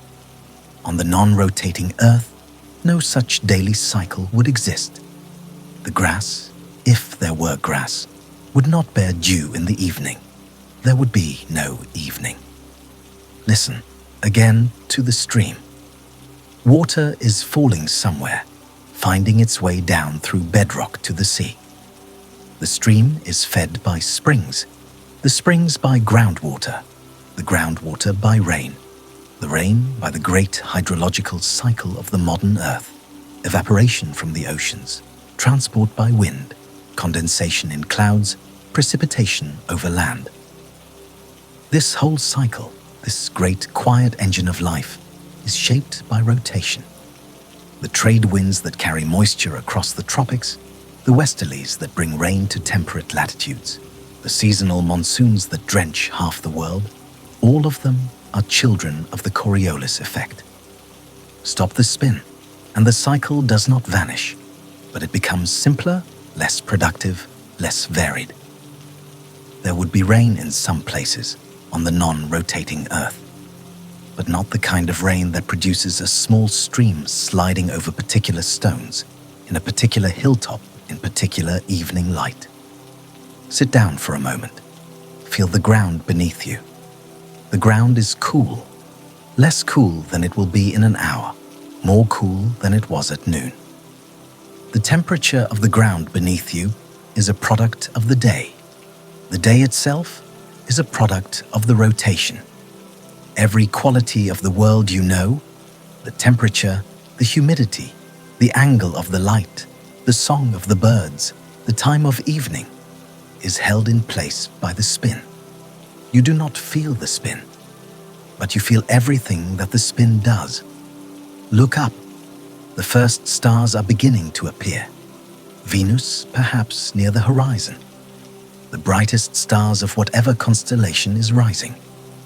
In an hour, the sky will be full of them, slowly wheeling overhead, the same wheel they have made for every human eye that has ever looked up. The wheel is the spin. The spin is the wheel. End the spin, and the stars stop wheeling. They become a single fixed photograph, and what was a slowly turning dome becomes a kind of cosmic hieroglyph frozen above the place you happen to be standing. There is a particular kind of beauty in the wheel. The fact that it is in motion is part of what makes it beautiful. We do not usually register the slow turning of the night sky as a thing of beauty in itself, because it is too slow to perceive in any single glance. But over the course of an hour, if you watch carefully, you can feel it. The Big Dipper rotating around Polaris, Orion climbing in the east, the Milky Way drifting overhead like a slow river of stars. This motion, almost too slow to see, is one of the most fundamental things about the place we live. And it is beautiful in part because it is a sign that we are turning, that the planet is alive in this small, gentle, mathematical way, that the bargain is being kept. Stay on this hilltop a little longer, because there is something here that the mind needs to settle on after the long descent we have made together. The thought experiment of the non-rotating Earth is, in the end, a celebration. It is a way of finding language for things we never thought we would have to talk about. The wind that carries the sound of a stream up a hillside. The dew that gathers on the grass in the evening. The slow wheeling of a constellation across the sky. The breath you just took, the next breath you will take, the breath after that. All of these are signals that the planet is doing what it has been doing for 4.5 billion years. The bargain is intact. The spin continues. The world goes on. The light has dimmed a little while you have been here. The first sounds of night have begun. A bat, perhaps, somewhere over the trees. A distant owl. The wind has shifted slightly as the day's heat releases from the ground and rises into the cooling sky. Each of these small phenomena is rooted in rotation. Each is a private, almost secret signal of the planet's aliveness. And each, on the world we have been imagining together, would be subtracted, leaving a different planet in its place. Not necessarily a worse one, not necessarily a dead one, but a different one, with different signals, different rhythms, different gifts. You will not need to remember everything we have walked through together. The wind speeds and the ocean redistributions and the geodynamo equations are details. They are scaffolding. What matters is the shape of the thing. What matters is the realization that the planet you live on is not a backdrop. It is an active participant in everything you experience. It is doing things all the time that hold the world in the configuration that produced you, and it has been doing them without rest since long before you were born, and it will continue doing them without notice for as long as you live. The least we can do, knowing this, is to notice, even if only for a moment, even if only on a hilltop in the gold of an evening that the planet, by its quiet turning, has prepared. Now we make our last ascent. Because there is, in any honest exploration of a question like this one, a moment when the thought experiment opens onto something even larger than itself, something that requires us to step back from the planet entirely and consider what this strange exercise in counterfactual physics has actually been about. We have spent these hours imagining a world, and the imagining has, in its quiet way, taught us something about our own. It is time to say what. Human civilizations across every era we have records of have built their entire understanding of time on the rotation of the Earth. The Egyptians divided the daylight into 12 parts and the night into 12 more, calibrated to the changing length of the day across the seasons. The Sumerians, in the 3rd millennium before the Common Era, developed the sexagesimal system that the Babylonians later inherited and refined, giving us 60 seconds in a minute and 60 minutes in an hour, all of it scaffolding for the measurement of a single rotation. The Mayan calendar, the Chinese calendar, the Hindu calendar, the Islamic calendar, all are, at their root, attempts to organize human life around the cycles produced by the spin and the orbit. Every clock on every wrist, every appointment in every diary, every harvest schedule, every ritual fast, every prayer time, is a downstream consequence of the fact that this ball of rock and water and metal happens to be turning. Consider for a moment the Antikythera mechanism, the bronze astronomical computer recovered from a Greek shipwreck off the island of Antikythera in 1901 and partially decoded across the 20th century by researchers including Derek de Solla Price, whose 1974 paper revealed its astonishing complexity. Built sometime around 100 BCE, the precise date still debated, but almost certainly within the late 2nd or early 1st century before the Common Era. The mechanism could predict the positions of the sun and the moon, calculate eclipses, and track the 4-year cycle of the ancient Olympic Games. It is, by any measure, one of the most extraordinary artifacts of the ancient world. And every gear in it, every meshing tooth, every hand-cut bronze pointer was designed around the rotation of the Earth and the orbits of the bodies visible from its surface. Take the rotation away, and the mechanism is meaningless. The orbits remain, but the daily cycles vanish, and most of what the device was designed to predict no longer exists. This is true, in a softer way, of every human cultural achievement that organizes itself around days. The 7-day week, traceable in some form back to Mesopotamia and made familiar through the Babylonian, Hebrew, and later Greco-Roman traditions, is a unit of time only because there are days to count. The hours of monastic prayer in medieval Europe, matins, lauds, prime, terce, sext, none, vespers, compline, are tied to the slow march of light across the cloister wall. The 5 daily prayers of Islam, the morning and evening services of Judaism, the dawn rituals of Hinduism, the evening vespers of the Eastern Christian churches, all of them are calibrated to a rotation that no one praying ever sees, but that everyone praying depends on. Take the rotation away, and the entire architecture of human time begins to crumble. Not because the prayers cease to be meaningful, or because the calendars cease to function, but because the substrate on which they were built has been removed. A non-rotating Earth could still keep time. It could still measure years by counting orbits around the sun. It could still divide those years into shorter periods by some agreed-upon convention. But the divisions would no longer be tied to anything the body could feel. Time, on a non-rotating Earth, would become a purely intellectual measurement, divorced from the rhythms of waking and sleeping, of light and shadow, of work and rest.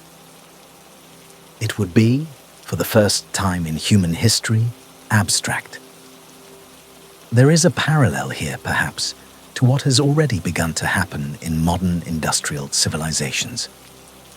The advent of artificial light, of round-the-clock labor, of global trade across time zones has, in subtle ways, already begun to detach human time from the natural rhythms of the spinning Earth. The factory worker on a graveyard shift, the long-haul pilot crossing time zones, the trader watching markets in 3 different cities, the patient in a hospital intensive care unit lit 24 hours a day. All of these, in their small ways, are inhabiting a kind of time that the non-rotating Earth would universalize.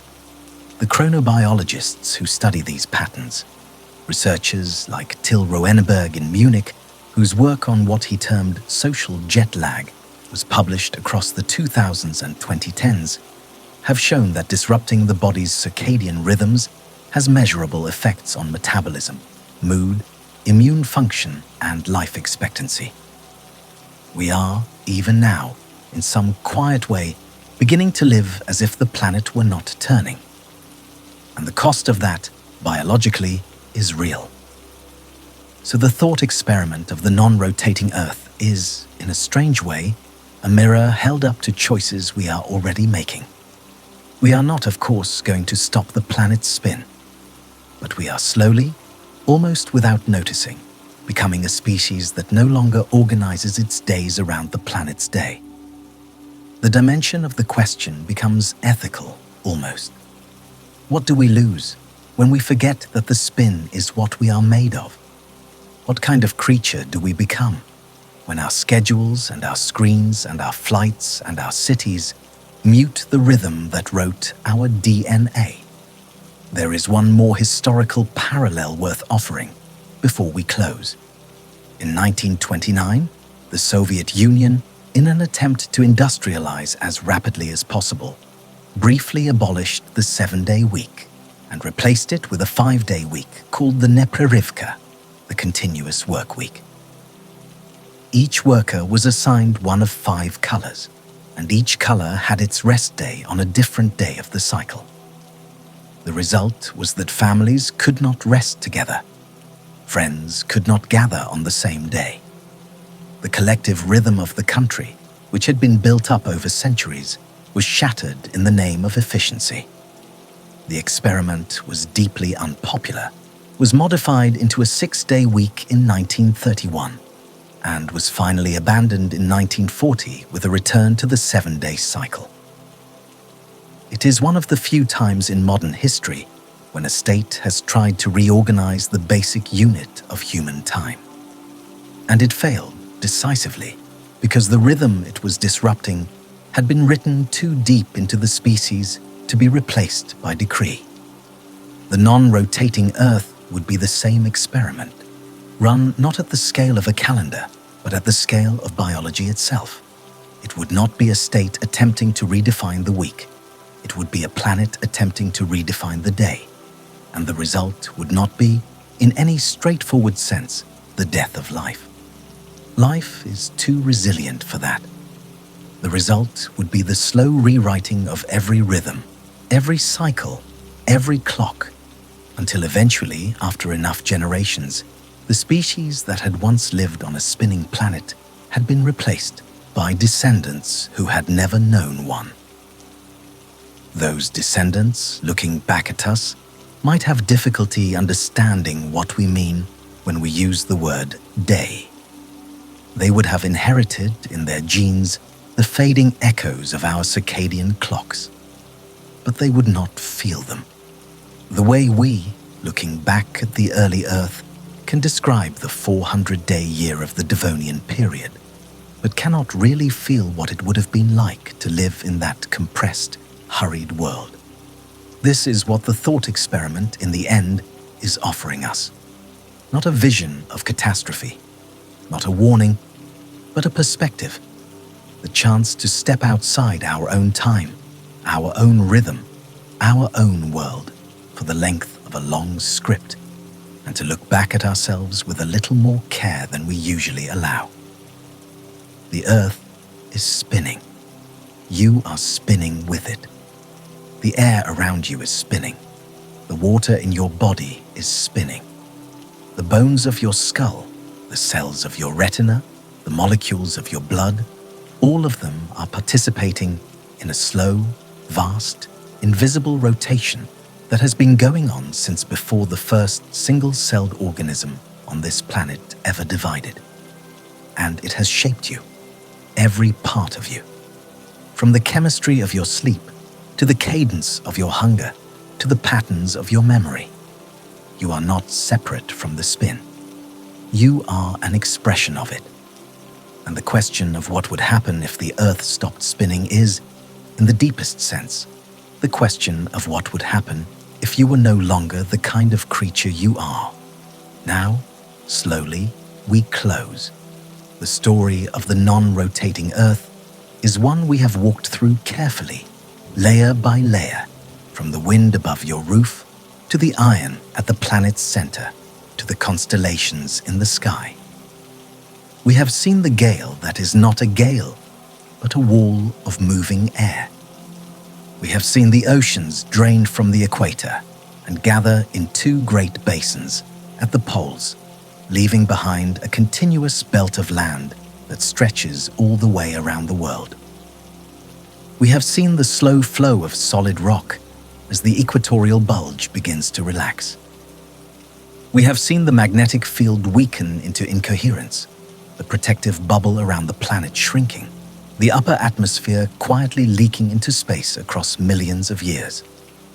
We have seen the long, strange aftermath in which the sun no longer rises, the stars no longer wheel, and life, what is left of it, gathers in narrow bands along the terminator, in the eternal blush of a sunset that does not deepen. And we have seen, beneath all of this, the question the thought experiment was always asking. What is the spin? Why does it matter? What did it give us? And what would we be without it? We have answered some of these questions with the language of physics and biology and geology. We have left others open because they cannot be closed by any current science. The question of what becomes of mind, of meaning, of memory on a planet that does not turn. These we have looked at and acknowledged and let stand in their open, beautiful uncertainty. The thought experiment ends here, but the planet does not.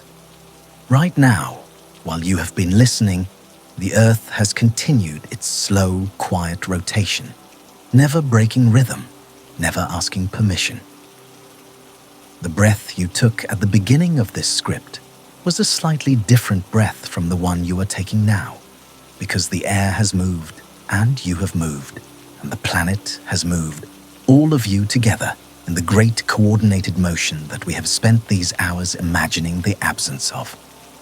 You did not feel the motion then. You do not feel it now, but it is there, beneath every other thing. Take that breath in. Let it out, slowly. Somewhere above you, the air is racing eastward at the speed of a passenger jet, dragged by a rotation so steady, so ancient, that your body mistakes it for stillness. The bargain is intact. The atmosphere is still bound to the surface. The oceans are still in their basins. The magnetic field is still bright around the planet, deflecting the solar wind. The sun is still rising and setting somewhere in the world on schedule. The stars, tonight, will wheel as they have always wheeled, slowly, almost imperceptibly, across whatever sky is over your head. The dew in the morning will gather on the grass, because there will be a morning. The bargain holds. We have, in this long descent and ascent, walked through a counterfactual world and returned. The earth that has waited for us all this time is the one we know. The one with the wind that carries the sound of streams. The one with the dew on the grass in the evening. The one with the slow turning of the night sky, drifting overhead in a great soft wheel that has wheeled for every human eye that has ever looked up. We never had to leave.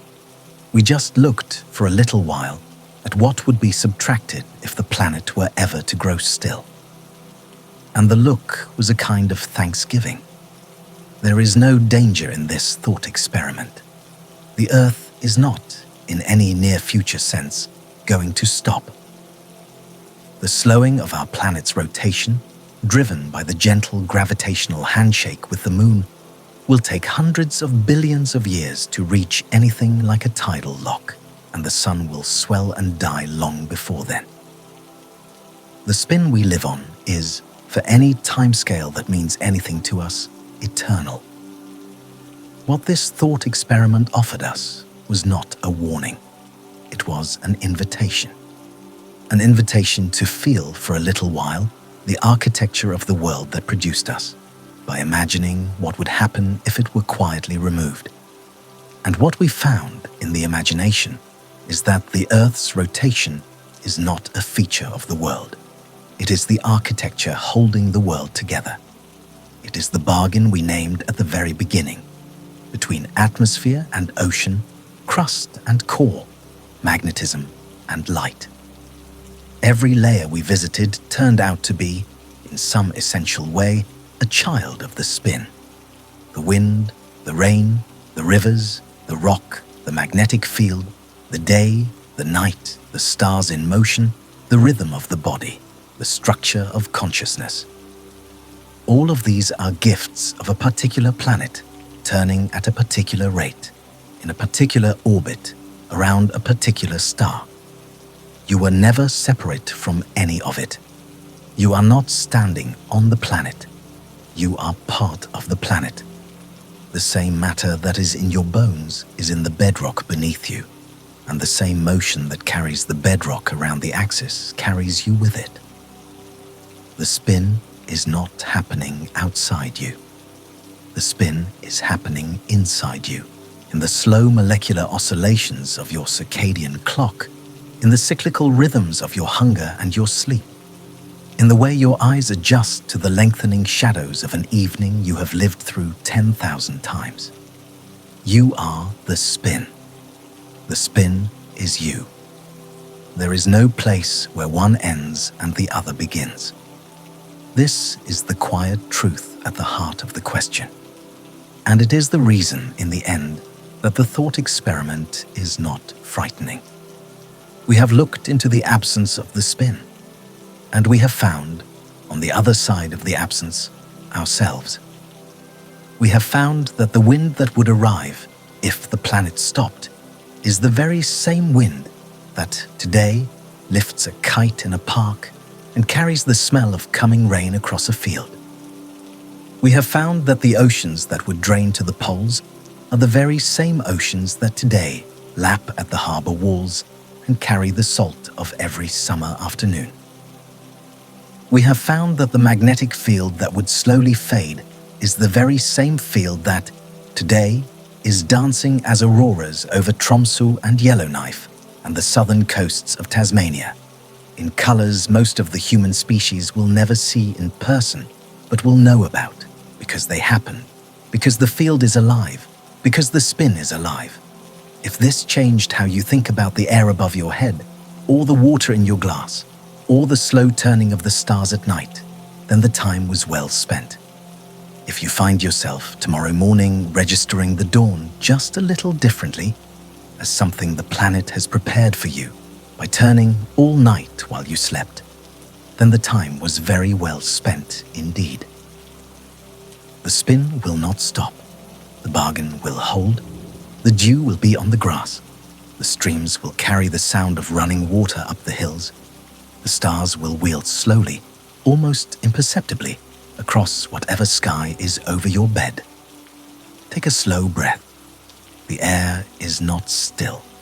It is moving with you, with the planet, in the great coordinated motion that has carried every breath ever taken on this world. You can feel it now, perhaps, in a way you could not feel it before. Not as wind, but as participation. The bargain between atmosphere and ocean, crust and core, magnetism and light, is being kept in this exact moment on your behalf by a planet that has been keeping it for 4.5 billion years and will keep it for billions more. There is nothing you have to do. The spin is not asking anything of you. It is only continuing, quietly, steadily, as it always has. Thank you for staying with me through all of this. Thank you for following the thought experiment all the way down, through the air and the water and the rock and the iron core, and back up to the surface, to the hilltop, to the slow gold of an evening light that the planet, by its quiet turning, has prepared. Thank you for letting the question take its time. Thank you for being here, in this body, on this world, with this voice, in this moment, on a planet that has not stopped, will not stop, and is even now while you breathe, carrying you and all of us gently eastward into the next quiet rotation of a world that has never, for an instant, asked to be noticed, and yet has earned, perhaps, just this once, our small and quiet attention. Sleep well. The earth is turning. The air is moving. The bargain holds.